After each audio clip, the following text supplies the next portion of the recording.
Thank you, Mr. Chairman, and thank you for calling this hearing to discuss a draft of the proposed NASA authorization bill.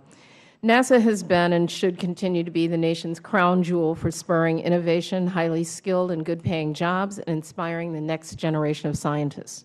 It is vital that any new NASA authorization match that same standard. I think we both agree that a strong NASA is critical to the nation and that this authorization is vitally important, and it's an important opportunity to set the policy direction and authorize funding needed to ensure America's global leadership in space.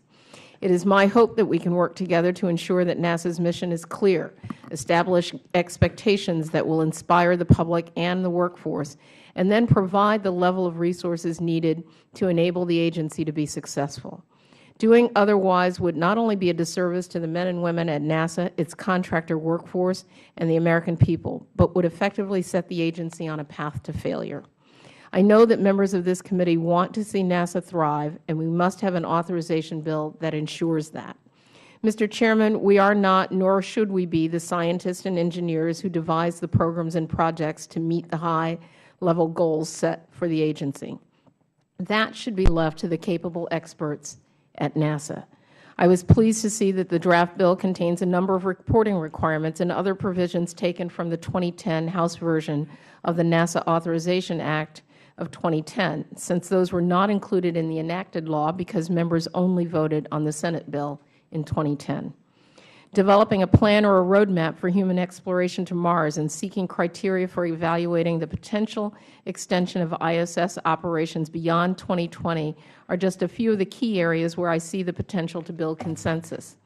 I am concerned, however, with several aspects of this draft bill, and I question whether in the end this draft will serve to ensure our nation's hard-earned leadership in space and all the inspiration, discovery, international standing, and economic benefits that such leadership brings. First, the draft bill would appear to shift the emphasis of NASA's core mission to human exploration. This is counter to the policy of NASA's Organic Act, the National Aeronautics and Space Act of 1958, as well as to the policy statements of multiple NASA authorizations that have seen NASA as a multi-mission agency with significant activities in science, aeronautics, and human spaceflight and exploration and technology development. Another key concern is the level of funding that is authorized.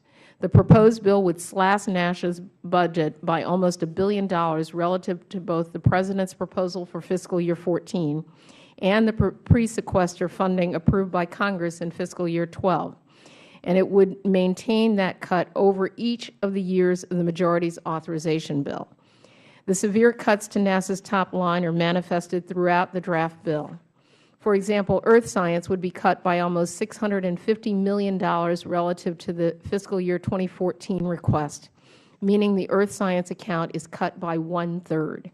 Cuts to Earth science would not only result in gaps in the data needed to understand changes in our Earth system, it would also impact on the data needed for water monitoring, forest and timber productivity forecasting, improving gas and electric utilities load forecasting, and assessing the impact of sea level rise in coastal communities.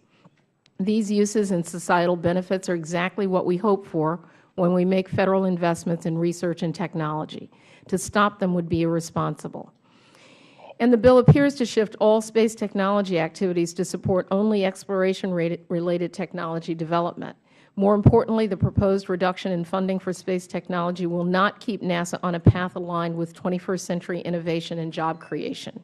Plans to pursue new technologies such as in-space propulsion and cryogenic fuel storage may suffer. The impact of making these reductions was not discussed in preceding hearings, as they should have been. Compounding these things, the bill establishes aggressive milestones and activities that run contrary to proposed downsized levels. Without any real regard for safety and schedule, these are exactly the pressures of the lessons that we learned from both Challenger and Columbia, and we can't afford to repeat those tragedies. We cannot expect NASA to develop a sustainable and inspiring space program under these circumstances. And, Mr. Chairman, this subcommittee has historically done best for NASA when we move legislation in a bipartisan manner. At a minimum, now that the draft bill is open for discussion and before we begin considering a markup, we should first take the time to hold hearings with valued experts and stakeholders impacted by the bill's provisions, especially in areas such as earth science, space technology, and commercial crew safety. As we will hear from one of the witnesses today, one way of counteracting the high cost of human exploration may be in the form of expanded international partnerships.